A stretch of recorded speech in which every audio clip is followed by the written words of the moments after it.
दोस्तों, आज हम आपको बताएंगे एक ऐसी घटना के बारे में जिसको सुनकर आपके होश उड़ जाएंगे।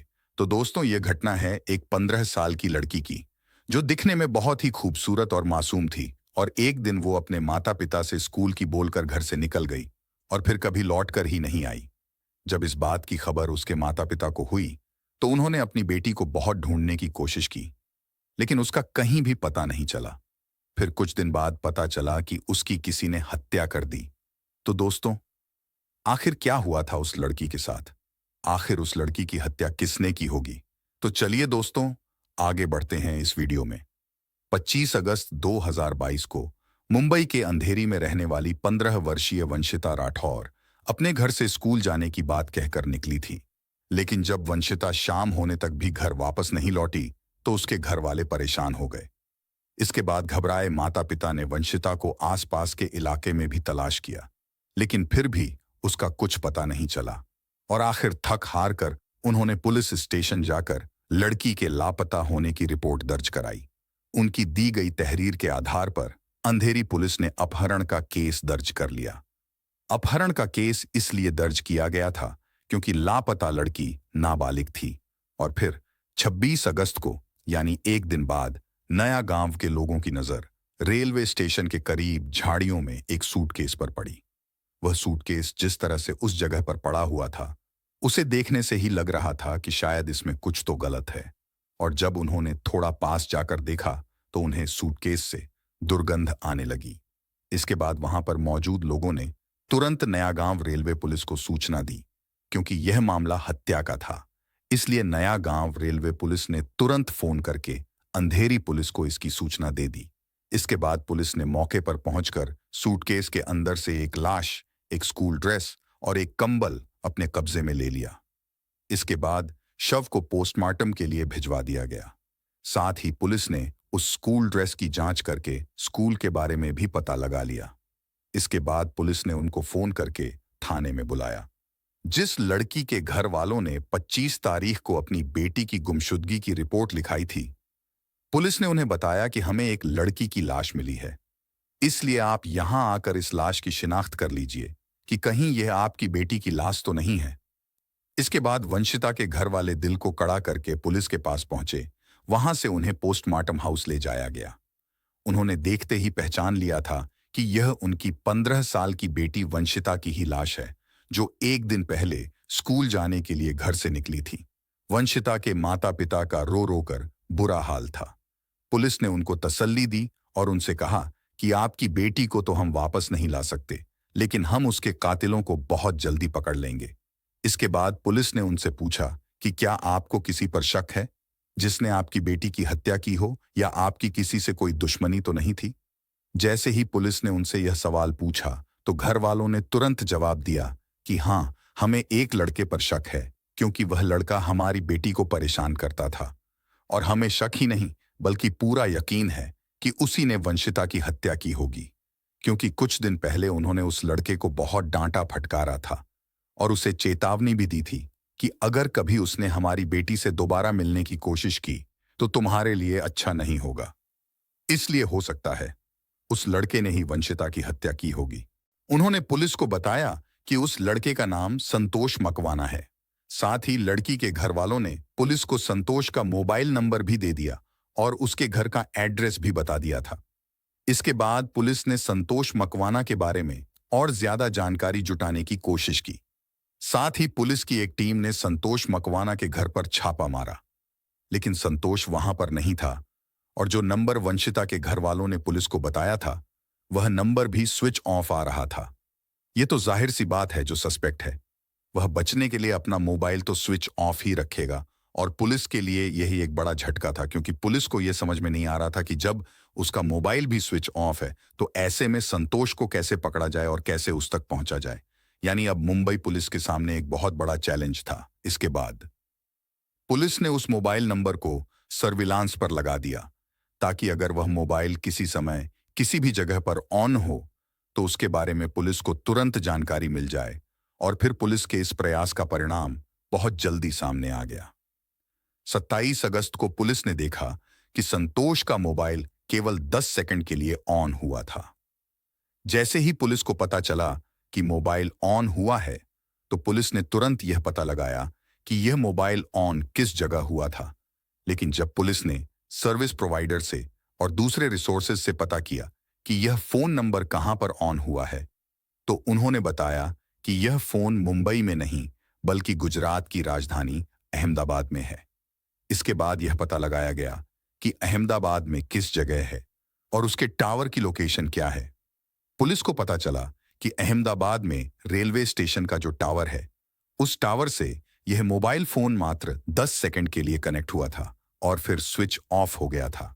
लेकिन जब यह फोन ऑन हुआ था तो वह 5:30 का समय था।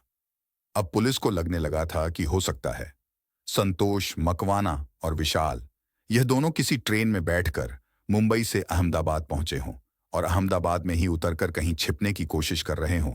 इसके बाद नया गांव पुलिस ने अहमदाबाद पुलिस से संपर्क किया। इसके बाद अहमदाबाद पुलिस ने रेलवे स्टेशन और उसके आसपास जितने भी सीसीटीवी कैमरे थे, यानी होटल, लॉज तथा रास्तों पर, पुलिस ने उन सभी को चेक करना शुरू किया। लेकिन आपको यह जानकर हैरानी होगी कि इतनी मेहनत और मशक्कत करने के बावजूद भी पुलिस को गुजरात में अहमदाबाद रेलवे स्टेशन के आसपास किसी भी सीसीटीवी में वो दोनों लड़के नजर नहीं आए। ना तो वह ट्रेन से उतरते हुए दिखे थे, ना कहीं बाहर जाते हुए दिखाई दिए थे, और ना ही किसी लॉज में, ना रेस्टोरेंट या होटल में, यानी कहीं पर भी किसी सीसीटीवी फुटेज में लड़के पुलिस को नजर नहीं आए थे। अब पुलिस के लिए उन्हें पकड़ना बहुत बड़ा चैलेंज बन गया था, क्योंकि पुलिस को यह समझ में नहीं आ रहा था कि अगर यह लोग गुजरात गए थे तो फिर गुजरात में कहां गायब हो गए थे। पुलिस भी पूरी मेहनत और ईमानदारी से जांच कर रही थी। जांच करते हुए पुलिस इस नतीजे पर पहुंची कि उस समय वसई से एक ट्रेन अहमदाबाद से होते हुए राजस्थान की ओर जाती है। वह ट्रेन बेंगलुरु, कर्नाटक से चलती है, इसलिए हो सकता है वह दोनों लड़के उसी ट्रेन में सवार होकर गुजरात से होते हुए राजस्थान की ओर निकल गए हों, क्योंकि सुबह जब संतोष का मोबाइल फोन 10 सेकंड के लिए स्विच ऑन हुआ था, वह समय उस ट्रेन के अहमदाबाद में रुकने का समय था। और अब पुलिस समझ गई थी कि वह दोनों लड़के प्लेटफॉर्म पर नहीं थे, बल्कि वह दोनों ट्रेन में ही बैठे थे जो बेंगलुरु से वसई होते हुए राजस्थान की ओर जा रही थी। जब यह ट्रेन कुछ देर के लिए अहमदाबाद में रुकी थी, तो इत्तेफाक से उसी समय संतोष का मोबाइल फोन 10 सेकंड के लिए ऑन हो गया था। इसके बाद पुलिस ने वसई से लेकर गुजरात से राजस्थान की ओर जहां तक वो ट्रेन जाती है, उस पूरे रूट की चेकिंग करनी शुरू की। पुलिस ने जब वसई रेलवे स्टेशन के कैमरा को खंगाला तो उन्हें वहां से एक महत्वपूर्ण जानकारी मिली। सीसीटीवी फुटेज में पुलिस ने देखा कि वह दोनों लड़के वंशिता की हत्या वाले दिन ट्रेन में चढ़ते हुए सीसीटीवी कैमरे में साफ नजर आ रहे हैं। संतोष और विशाल इंजन के पिछले वाले डब्बे में चढ़े थे, और अब पुलिस को इस जांच में एक महत्वपूर्ण सुराग मिल चुका था, जिसमें पुलिस को यह पता चल गया था कि वो दोनों कौन सी ट्रेन में और किस डब्बे में सवार हुए थे। नया गांव पुलिस ने यह सारी जानकारी अहमदाबाद और उसके आगे जितने भी रेलवे स्टेशन थे, उन सभी रेलवे स्टेशनों की पुलिस को दे दी और उनसे कहा कि आप लोग सीसीटीवी फुटेज चेक कीजिए, हो सकता है उनमें से कोई लड़का आपको नजर आ जाए। उस इलाके में जितने भी रेलवे स्टेशन थे, पुलिस वहां की सीसीटीवी कैमरा को चेक करती रही, लेकिन काफी कोशिश करने के बावजूद भी कोई फायदा नहीं हुआ। फिर मुंबई पुलिस ने सोचा कि आखिर यह दोनों लड़के अहमदाबाद गुजरात से राजस्थान की तरफ क्यों गए हैं, ये किसी और दिशा में क्यों नहीं गए। जब पुलिस ने इस एंगल से जांच की तो पुलिस को पता चला कि संतोष मकवाना, यानी जिस पर हत्या का आरोप है, उसकी दादी अहमदाबाद से 146 किलोमीटर दूर पालनपुर में रहती है। पुलिस को जब यह जानकारी मिली तो पुलिस को यकीन हो गया था कि हो ना हो वह दोनों पालनपुर रेलवे स्टेशन पर ही उतरे होंगे। इसके बाद पुलिस ने पालनपुर रेलवे पुलिस से संपर्क किया। मुंबई पुलिस ने उनसे कहा कि आप एक बार सीसीटीवी फुटेज चेक कीजिए, और अगर वह दोनों लड़के आपको नजर आ जाएं तो इसकी जानकारी हमें दें। इसके बाद Palanpur railway police CCTV footage को चेक करती है, लेकिन वहां की किसी भी सीसीटीवी में यह दोनों लड़के ट्रेन से नीचे उतरते हुए दिखाई नहीं दिए। यह भी हो सकता था कि शायद सीसीटीवी कैमरे का एंगल कुछ ऐसा रहा हो, वह लड़के कैमरे में कैप्चर ना हुए हो, या फिर वह दोनों ट्रेन से उतरकर किसी और रास्ते से निकल गए हैं और पुलिस को पता भी ना चला हो। इसके बाद मुंबई पुलिस की एक टीम पालनपुर पहुंची और उन्होंने संतोष की दादी के घर पर छापा मारा, लेकिन संतोष वहां भी नहीं मिला। इसके बाद दादी से और घर के अन्य लोगों से भी पूछताछ की गई, लेकिन दादी ने साफ इनकार कर दिया। बल्कि दादी उल्टा पुलिस वालों से ही पूछने लगी कि क्या बात हो गई है, हमें तो कुछ पता ही नहीं है और ना ही संतोष यहां आया है। लेकिन पुलिस को संतोष की दादी के बातचीत करने के तरीके से शक होने लगा था कि शायद ये बुजुर्ग महिला अपने पोते को बचाने के लिए और उसके जुर्म पर पर्दा डालने के लिए झूठ बोल रही है। लेकिन जब तक संतोष अरेस्ट नहीं हो जाता, तब तक पुलिस उस बुजुर्ग महिला के खिलाफ भी कोई कार्यवाही नहीं कर सकती थी और ना ही जरूरत से ज्यादा सख्ती कर सकती थी, क्योंकि यह भी तो हो सकता है कि दादी सच बोल रही हो। कई दिन बाद जब पुलिस को लगा अब मामला थोड़ा ठंडा पड़ चुका है, तो पुलिस ने एक बार फिर से उसकी दादी के घर पर दबिश दी। लेकिन इस बार भी पुलिस को निराशा ही हाथ लगी, क्योंकि वहां पर ना तो उन्हें संतोष मिला और ना ही उसका दोस्त विशाल। इधर उसकी दादी ने फिर से वही जवाब दिया कि उसे नहीं पता है। संतोष कहाँ है? आप लोग पता नहीं क्यों यहां आकर हमें परेशान कर रहे हो। इसके बाद मुंबई पुलिस निराश होकर पालनपुर से वापस लौटने की तैयारी कर ही रही थी कि तभी पुलिस के पास एक गुमनाम नंबर से फोन आया और उस फोन करने वाले आदमी ने यह बताया कि करीब 20 से 22 साल के दो लड़के उन्होंने पालनपुर में उसी महिला के घर में देखे हैं, जिस महिला के घर पुलिस टीम 2 बार छापेमारी करके नाकाम लौट चुकी है। पुलिस ने उस आदमी से पूछा कि आप कौन हो? शुरू में तो पुलिस को अपने बारे में कुछ भी बताने से इनकार करता रहा, लेकिन जब पुलिस ने उसे भरोसे में लिया तो उसने अपनी पहचान बता दी। दरअसल उस व्यक्ति का संतोष की दादी से प्रॉपर्टी को लेकर कुछ झगड़ा चल रहा था। यानी एक तरह से देखा जाए तो पुलिस को जिस व्यक्ति ने फोन किया था वह व्यक्ति संतोष की दादी का दुश्मन था और अब उसको लगा कि बदला लेने का यही मौका है। उसने यही सोचकर पुलिस को फोन करके सूचना दे दी थी। सूचना मिलते ही पुलिस ने एक बार फिर संतोष की दादी के घर पालनपुर में दबिश दी। इस बार संतोष और विशाल दोनों पुलिस के हत्थे चढ़ गए। इस तरह संतोष और विशाल को पुलिस ने पालनपुर से अरेस्ट कर लिया। उन दोनों को अरेस्ट करने के लिए पुलिस को 34 दिन तक कड़ी मेहनत करनी पड़ी थी। हजारों किलोमीटर का सफर तय करना पड़ा था। इसके बाद पुलिस ने उन दोनों को मुंबई लाकर उनसे कड़ाई से पूछताछ की तो वह दोनों जल्दी ही टूट गए। संतोष ने वंशिता की हत्या का जुर्म स्वीकार करते हुए बताया कि इस कहानी की शुरुआत सोशल मीडिया से हुई थी। ऐसे ही सोशल मीडिया प्लेटफॉर्म पर 15 साल की वंशिता की मुलाकात संतोष से हुई, क्योंकि वंशिता और संतोष दोनों ही मुंबई के रहने वाले थे। वंशिता की सोशल मीडिया पर हर दिन संतोष से बातें होती थीं। इसी तरह बातचीत और चैटिंग करते करते वह दोनों बहुत अच्छे दोस्त बन जाते हैं और फिर धीरे धीरे वंशिता संतोष मकवाना से प्यार करने लगती है। इसके बाद एक दूसरे से मिलने लगे थे। संतोष के दोस्त विशाल का घर जुहू में था और उसी घर में संतोष अक्सर अपनी गर्लफ्रेंड वंशिता राठौर के साथ जाता था। दोनों वहां पर एक साथ समय बिताते थे। फिर दोनों अपने अपने घर वापस चले जाते थे और यह सिलसिला पिछले कई महीनों से चल रहा था। इसी बीच एक दिन वंशिता के घर वालों ने संतोष और वंशिता को एक साथ कहीं जाते हुए देख लिया, जिसकी वजह से वंशिता की परिवार वाले आग बबूला हो गए। उन्हें लगता था कि उनकी बेटी को संतोष ने बहका दिया है और बहला फुसलाकर उसे अपने साथ लेकर घूम रहा है। तो इस बात पर लड़की के घर वाले बहुत गुस्सा हो गए, जिसके चलते उन्होंने संतोष की अच्छी तरह पिटाई कर दी और उसे बहुत जलील भी किया, और वह भी उसकी गर्लफ्रेंड के सामने। उस दिन संतोष खून का घूंट पीकर रह गया था, लेकिन उसने मन ही मन सोच लिया था कि वह इस अपमान का बदला जरूर लेकर रहेगा। इधर वंशिता ने भी अब उससे पूरी तरह से दूरी बना ली थी। ना तो अब उससे मिलने आती थी और ना ही उसे फोन पर बात करती थी, जिसकी वजह से संतोष और भी ज्यादा परेशान हो गया था।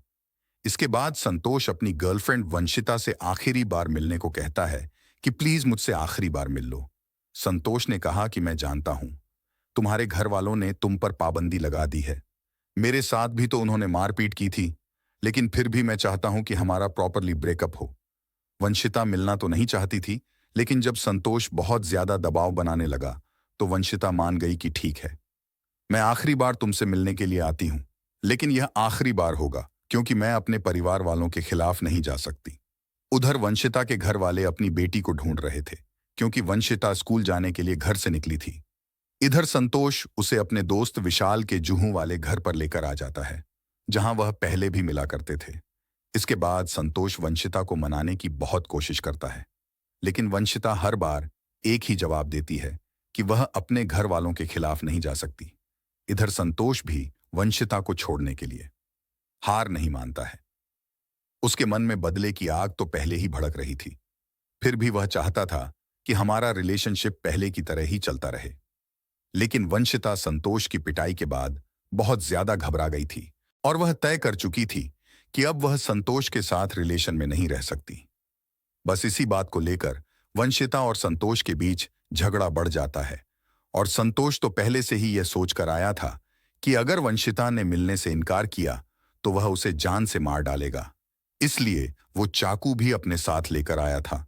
इसके बाद उसने अपनी जेब से चाकू निकालकर वंशिता पर ताबड़तोड़ वार करना शुरू कर दिया और जब वह अपनी गर्लफ्रेंड पर हमले कर रहा था तब उसका दोस्त विशाल भी पास वाले कमरे में ही मौजूद था। जैसे ही विशाल ने चीखने चिल्लाने की आवाज सुनी तो वह भी कमरे से बाहर आ गया। इसके बाद विशाल ने वंशिता को पकड़ा और संतोष ने ताबड़तोड़ चाकू से वार करके वंशिता की हत्या कर दी। इसके बाद उन्होंने वंशिता की शिनाख्त ना हो पाए, इसलिए उन्होंने वंशिता को विशाल के कपड़े पहना दिए। क्योंकि विशाल के घर में हत्या हुई थी तो उसी के कपड़े पहना दिए। इसके बाद उन्होंने एक बड़े से सूटकेस में उसकी लाश भर दी। लेकिन इसे उनकी बेवकूफी ही कह दीजिए कि जिस पहचान को छुपाने के लिए उन्होंने लड़की के कपड़े बदले थे, वह सारे कपड़े भी उन्होंने उसी सूटकेस में डाल दिए जिस सूटकेस में उन्होंने वंशिता की लाश रखी थी, और फिर उस सूटकेस को उन्होंने अच्छी तरह से पैक किया। इसके बाद वह दोनों उसकी लाश को ठिकाने लगाने के लिए निकल गए। पहले वह अंधेरी पहुंचे और अंधेरी से विरार की ओर जाने वाली लोकल ट्रेन में सवार हो गए। इसके बाद वह दोनों मुंबई में विरार के रास्ते पर नया गांव में उतर गए। नया गांव में उतरने के बाद वह दोनों वहां से थोड़ा और आगे परेरा नगर में पहुंच गए।